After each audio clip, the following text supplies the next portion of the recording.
wrestling junkies, and welcome to another episode of Toilet Side Wrestling Talk. Today's guest hails from Richmond, Virginia, and began wrestling in 2015. She was trained by Damian Wayne and has worked for such promotions as CZW, Women's Superstars Uncensored, New York Wrestling Connection, Queens of Combat, Covey Promotions, Beyond, H2O Wrestling, and of course her home of Ring of Honor. She's held the WSU Tag Team Championships with Penelope Ford. She's also held the H2O Women's Championship, which she won in a no-rope, no-barbed wire match. More on that later. She also held the CP Women's Championship. Shared the ring with likes of Angelina Love, Allison Kay, John Wayne Murdoch, Chris Statlander, Tennille Dashwood, Nick Gage, Davian, again to name a few. So if you want to check out her matches, which you should, head over to IWTV, and there's a ton of them there. So let's welcome today's guest, standing in at 17 feet tall, weighing in at 1,800 pounds. I just described a giraffe. All right, let's skip this part, and I'd like to introduce you to the Maneater, Maria Manic.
Hey, Maria. Hi, how are you? I'm doing fine. Do you remember some of that? It's funny. I feel like that's not, I was literally saying that's not me. Oh, really? I've separated the two people now where it's like me as the person and that wrestler. And I don't feel like that's me right now because I guess it's been so long. I'm watching a random person that I don't know. I imagine. You're a big hit in my house because when I showed my kids and wife the torture act that you did that was sped up a little bit, they fell in love. And my 7-year-old wants to come in here. I'm not letting him. The door's locked. But he was like, "Can I come talk to her?" I'm like, "No, it's not a meet and greet." So before I get into every wrestling and all of that, can I ask you some just random questions that I had? So you were a volleyball player? Yeah. Mm-hmm. How long did you do that for? Was that like in high school and such? Yeah, it was high school. And then I did like a travel team. Okay. In the winter. I did that for about 3 years. Okay. I didn't like it that much. I don't really like team sports. Okay. So did you play any team sports other than that growing up? No. Okay. A little bit of basketball, a little bit of I ran track a little bit. Oh, okay. Next question. I'm sorry. None of these like connect. Tattoo on your abdomen. Mm-hmm. Is it hard to sit through that? Like, because you have to breathe, obviously. Yeah, it was pretty awful. That was actually my first big tattoo. Really? Before that I had one little tattoo on my ankle, but that was like my first real tattoo. The first couple hours I was like so excited to get it. Okay. That I had a lot of adrenaline, so it wasn't too bad. Okay. But the last like hour, it was absolutely torturous. Absolutely torturous. But they did it all in one session. Mm-hmm. Oh, so what's the longest you've had to sit for a tattoo? Was that it? That was probably the longest, I would say. I think it was like 5 hours. Oh, God. All right. Actually, this one right here. Yeah. It's a pretty big one. That took probably about 5 hours too. I prefer to just do one, just get it all done at once. Yeah. Come back. It's actually more painful because then the skin's kind of still healing. I'd rather just get it done. I totally understand. Are you stopping or do you have like a bug to? Right now, I haven't gotten a tattoo in at least a year, but I have a lot more I want to get. Okay. My back done, my other calf. Not your face. No, maybe like chest, neck, something. Maybe. Yeah. But nothing on this part. No. Okay. That I know. I mean, who knows? Oh, well, this question could come up again, but for $1 billion, would you get my name tattooed on your forehead? $1 billion. Depends how small. Okay. Oh, okay. That's a good answer. All right. A little wrestling now. What's a forks, tacks, and Lego match? I mean, I guess I understand. It says what it is, but did you wrestle in one of those? I think I did. Yeah, I did actually. Do you bleed a lot? Imagine like getting hit with Legos. I mean, no, you real don't bleed. sharp. You No, don't really bleed from that. Oh, okay. Okay. I can't remember. I think I did a match like that.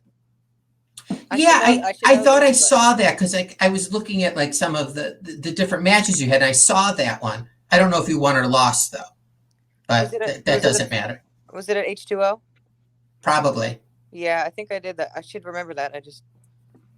It was on IWTV.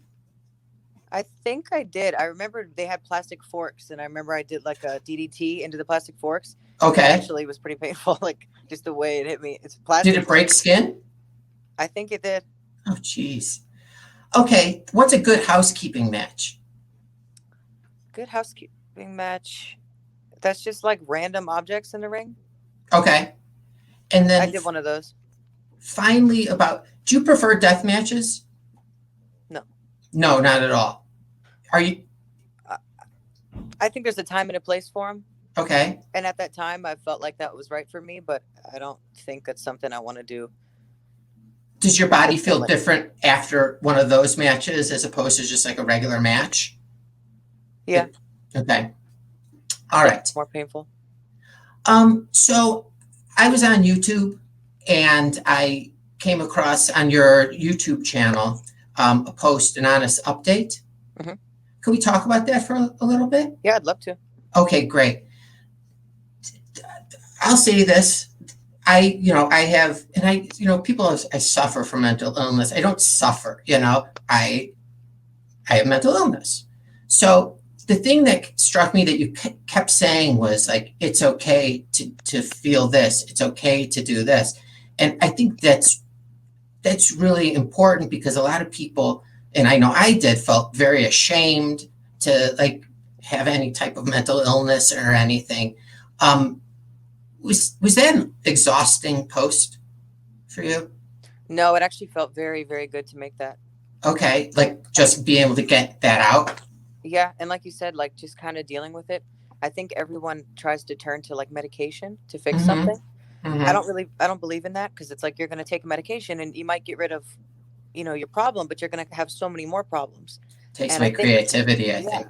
And I think you're given mental illness for a reason to see if you can cope with it. And I'm schizophrenic, so that's way more than just anxiety or depression. It's crazy, like it's awful, but I understand what it is now, and I do things that don't make sense. Like I'll just walk in circles all the time, like is what I do. But if I try to not do that, then I'll go even crazier. So I understand the side effects of it, and I just cope with them the best I can instead of trying to like run away from it. And running away from it is medicating myself and getting rid of it. It's like I was made this way for some reason. Yeah, this is what I was given, and I'm going to work with it. And it's not, I'm not normal. I'm never going to act normal because of it. But, that's. I forget who I said this to, but like, I said, I have a mental illness, but like, I know myself better than most people do, or people who have mental illness, because they know the triggers. They know like what kind of being in what environment is going to change. So I agree about the medicine aspect. Did you know in your teens or growing up, did you know that you felt differently, or did it not even come? It actually did not even come about until I was older. Oh, really? I thought as a kid that I was like bipolar, maybe, but I didn't. But schizophrenia doesn't usually show up until you're a little bit older. Okay. And it hit me really fast, like. And did you know what was going on? Yeah. You knew, like, okay. At first, it's scary, like, because you think that that's just, like, when you're schizophrenic, you have delusions and stuff. So you think that that's reality. Now I realize that it is delusions, but I can you can kind of still live with those delusions, but also ground yourself in the real world too. Okay. Because I don't want to get rid of those delusions because it's you. It's exactly, it's me. It's my imagination. It's my creativity. Yeah, I don't want to and the medication would flush that out. That's why I'm against it. Mm-hmm. I like that part of me. But like about a year ago when I was doing really bad mentally, I was completely living in that world. Okay. In my head. I wasn't, and it's because of this COVID stuff, everything shut down. So I didn't have any responsibilities. I was still getting paid with Ring of Honor, but I had all day to just sit around and do nothing. So I went crazy. Like, yeah, I imagine. Yeah. Like being alone with yourself, that's sometimes like awful. But now I just make it like I make sure I'm in both worlds and I'm taking care of the stuff I have to do. And now I tell myself, if I've done everything I need to do for the day in this world, then I can, then whatever else happens. Yeah. Did you ever like initially, did you like seek therapy or anything, or have someone to talk to? I've done a couple therapy sessions. It's like schizophrenia is weird. No one really can understand it. And even if I were to talk to someone else that has schizophrenia, they're going to have completely different thoughts and delusions. It's never going to be the same. So you're kind of alone with it, and you have to just you're the only one that's going to care about your own problems that much. Someone else will listen, but they're not going to care that much. Yeah. You have to teach yourself and heal yourself, because no one else is going to fully understand or really care. Like that's awful to say, but it's the truth. Did you have and you don't have to answer this, did you have family helping you at all, or recognizing that you were going through something major? I wouldn't say helping, but they knew something was up. Was there did you was there a history of it in your family? Yeah, that's usually the case, unfortunately. So that's when I started to realize, like, this might be what this is. But like I said in the beginning, it's scary because you don't know it's that yet. So you think it's just everyone's thinking like that. Like the way I explain it, the way you might feel if you're really high on drugs, like hallucinating and stuff. Yeah. I can feel like that sober. Really? Not all the time. You feel like you're tripping? Sometimes. It's not all the time, but just seeing shit that's not there, feeling something that's not there, like not necessarily seeing stuff, but it's so hard to explain. Like, but the way that you're doing fine with that.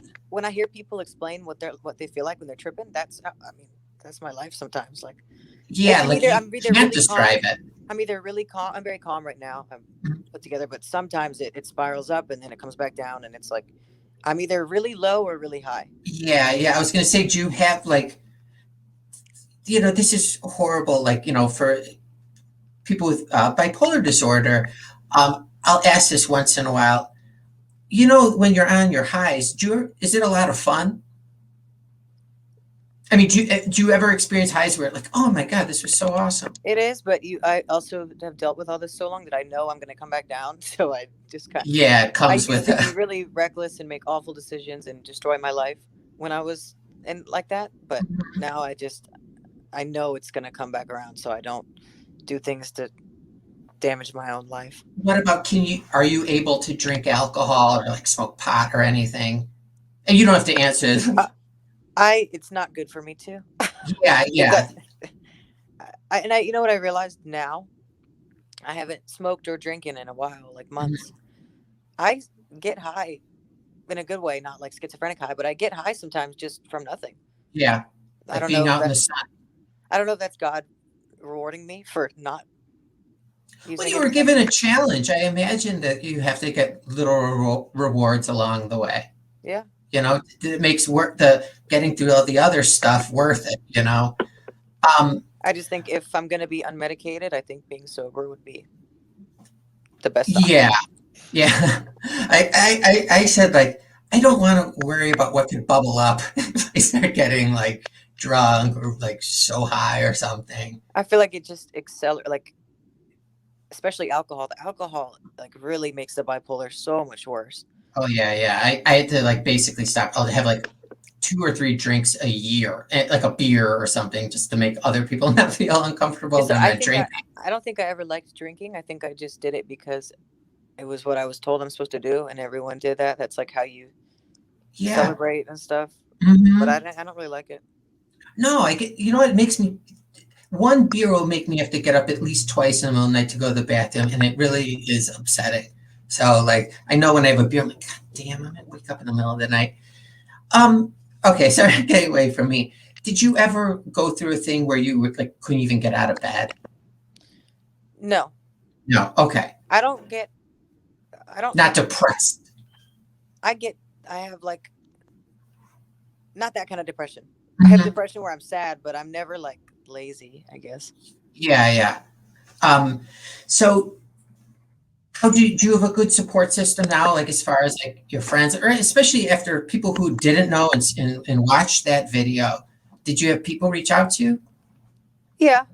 But again, it's just not really something that, like, I'm not really asking for help or Mm-hmm. assistance for people. It's not something they can really understand, and it's not something I'll ever fully go into detail with, because it's like, it's weird, scary shit. Well, yeah, exactly. It's very personal. Um, all right. Can we talk a little wrestling? Uh-huh. Okay. When did wrestling come onto your radar? When I was 17.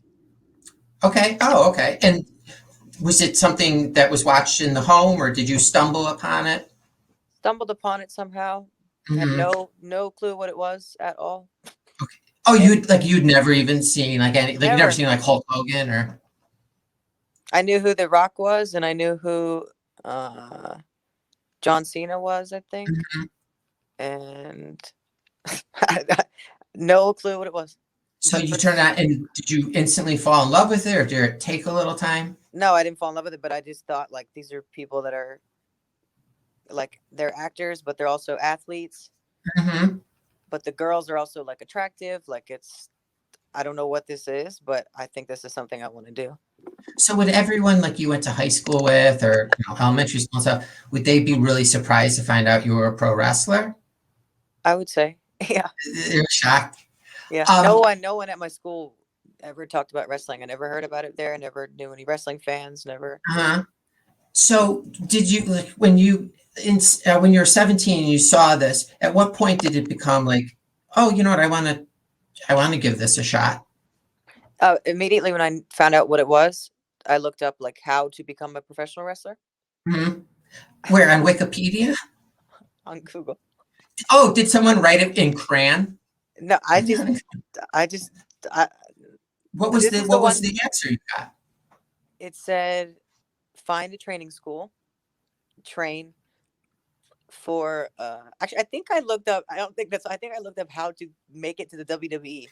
Okay. Oh, so you were ambitious. Yeah. Nothing wrong with that.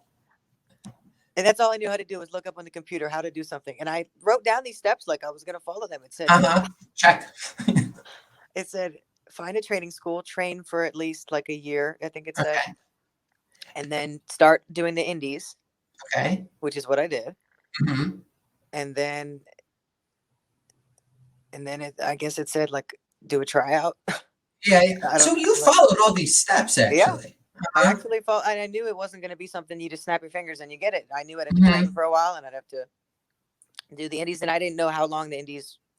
You can't tell someone how long they have to do the indies before they get a contract. You don't know. There's no set answer to that. But yeah, I really just looked it up, and then when I knew I had to find a school, I was really scared to. I found a school that was close to my area, but it took me like a couple months to gain up the courage to actually show up. Oh, okay. I walked into the school and, like, I had no idea what wrestling was, and I said, I want to sign up. And what, like, are they receptive to that? They're like, sure, anyone can sign up, or they said, they were like, are you sure you don't want to be a like a manager or an announcer or something? I said, no, I want to wrestle. Because you're female? Yeah, I was a little skinny, little blonde. Okay. Okay. And so you go there, and so you went there one day and signed up, and the first time you went, were you like nervous driving over there? I was terrified. Did you sleep the night before? Were you able to? Sorry, I think we just cut off for a second. Okay. Can you hear me now? You stopped it. Were you nervous? Oh, okay. See, like, were you nervous heading over there, and were you able to sleep the night before? Probably not. I was terrified. And Absolutely terrified. did that go away like the second day you went? No, I remember being nervous all the time. And were there any, was it just one-on-one? I was nervous standing on this side of the ring because that was like the highest I'd ever stood on something. Like when other people were in the ring, I'd be on the outside just standing there. I was afraid I was going to fall off. Oh That's how much I was a pussy, like scared of everything. How long did it take for you to become comfortable in the ring? A very long time.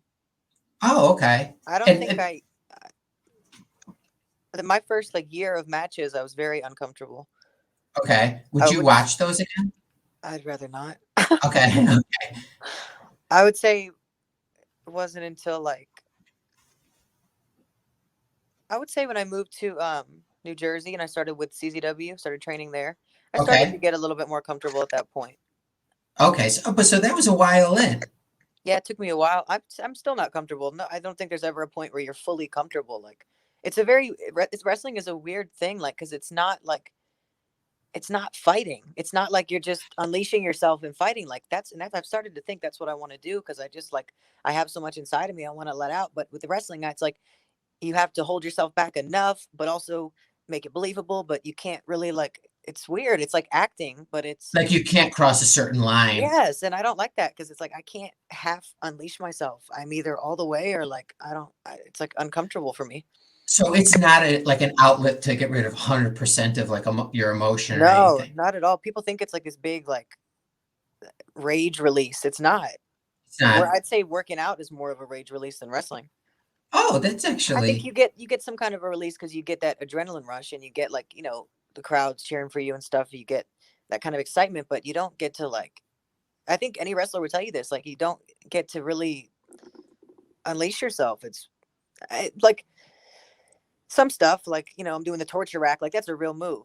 Mm-hmm. You're not faking that. Yeah. Like, but still, it's not the kind of release I need. So did you think you were ready for your first match, or did somebody tell you were? I was not ready at all. And I think I was told that, but I didn't care. I just wanted to get it. But also, like, I definitely had my first match too early, but I also don't think you can some people will just train for years and never have a match because they're scared. Like, I'm not ready. You're never going to be ready. Your first year is going to be awful. You're going to fuck up. So just get it over with. Like, yeah, really, in any job, like any profession. Yeah. And the thing is, you're not going to get better until you start having matches. And so, like, once you start having matches, do you not train anymore? I was still training. You're still training, and then at a certain point, you didn't need that, and your training is in the ring when you wrestle. Yeah. So, but the last couple of years prior to 2020, you worked a pretty heavy schedule. Would you wake up in the mornings on the day of a match and like be so excited you get to get in the ring that night, or is it more like I have to go to work tonight? It's never I have to go to work, but it's usually like I'm nervous. Is it fun? Yeah. It's fun. Okay. It's very fun. Like when I watch it, like I love watching my Ring of Honor stuff. I'm happy with that stuff. Like you said, I would never want to watch like my beginning stuff. Yeah, sure. My Ring of Honor stuff, I'm happy when I watch it and I'm thinking like that should be so fun. But when you're out there, you don't really get to like soak up the experience because you're just thinking about what you're doing and you're so nervous. Like, so you don't really appreciate it until you watch it back. And then, so where along in training do you start thinking about your character? I would say when you're ready to have a match. Okay. And but no one knows who they are when they first start. Like you kind of start with no character and then you see what the crowd dictates, kind of. Yeah, or you see what you want. I mean, I made a lot of mistakes in the beginning of thinking this is who I am and this is what I want to do, but I was off. But I had to try it. And has it been more like liberating now? Yeah. Since. Okay, let's go. A quick question, a female question. So if you have blonde hair, are you okay? Yes, sorry, dropped. Oh, okay. Wasn't sure if the phone fell or you did. When you go from blonde hair to black hair, is it just do you have to dye the blonde hair a certain color first and then dye it black? I think we did. Okay. That was an awful process. I'll never dye my hair blonde again. So that's in your past. This is my real hair color. Is it dark brown or black?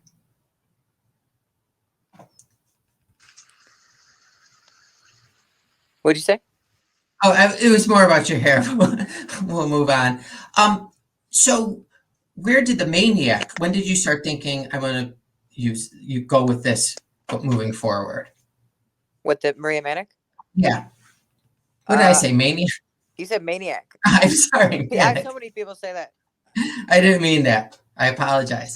You mean the name? Where'd it come from? Yeah. Like the Maneater. Well, the Maneater came later, but the Maria Manic, I picked that name having no idea why, and it ended up being so perfect because I'm literally manic. Oh, actually, yeah, that's true. Yeah, I had no idea at that point though. It ended up being perfect. And then, what made you go to Maneater? Was it because you got the tattoo, or did the tattoo come second? Because of the tattoo. Oh, okay. And have you enjoyed this? This version of you? Yeah, it's weird in real life, I guess. Like, but also I don't look like I do in the ring in public. Do your friends or family come see you wrestle? I don't really have friends outside of wrestling. Oh, okay. So the answer is yes. They come see you wrestle. Yeah, they're there. Is it hard dealing like promoting yourself, and like, do you ever get like rejections or like no response from promoters? I'm not saying now, but in the past. Yeah. Sometimes. Is that hard to like deal with? No. I think like you move on to the next one if something's not. Yeah. And so Ring of Honor, this is your home now, Ring of Honor. And why did you stay with them? Why? Yeah. I just think they're pushing me in a good direction, and they're letting me do kind of what I want to do, which is more intergender stuff. Not just intergender, I want to do both. But and they're letting me fully be myself. They're not making me, change my gimmick or change my character. It's what it was. And that's great, because I think the other companies it doesn't happen like that. Yeah, sometimes you got to pretend to be something you're not, and I just not that I am Maria Manic, I'm not, but I can play that better than anything else. And are you booked for anything in 2021 yet, or is it everything's really up in the air? Not booked, but I mean, like, I think there's a Ring of Honor show in March. Okay. There's nothing in February though. Okay, and then you don't really know beyond that. Is it just show to show at this point? Yeah. Okay. I'm going to let you go soon. Can I ask you 5 yes or no questions that have nothing to do with wrestling? Sure. Okay. Have you ever been drunk on a train? I have to think. No. Okay. I don't remember. Okay. Would you ever hunt a mammal and then display its head like prominently in your home? No. Okay. For $820, that was the correct answer. For $820,000, would you quit wrestling and enter rabbinical school to become a rabbi? No. Have you ever purchased something with the word magic in it, like magic beans? No. Okay. And finally, have you ever lived through like a pandemic? I would say I'm doing that right now. Yeah. All right. You passed. All 5 answers are correct. All right. So do you know who you're wrestling in at the next show in March? Nope. No idea. Up in the air. So you're just going to be taking it easy until then? Yeah, I'm training very hard right now though in the gym. Do you go every day? Every day. Multiple times or just once per day? Just once. I've been doing, this week is all cardio. I've been doing 2 hours on the treadmill. And do you run outside or you do it indoors? Indoors. Okay. You prefer that. Well, Maria, thank you so much for giving me this time on a Friday afternoon. I really appreciate it. Thank you for having me. Oh, it was my pleasure. Take care. Are you feeling good? You're recovered and everything from your injury? Mm-hmm. All right, awesome. All right, well, you take care. Continue to stay safe and healthy, and I'll look forward to talking to you again one day. Bye. Bye, Maria. Take care.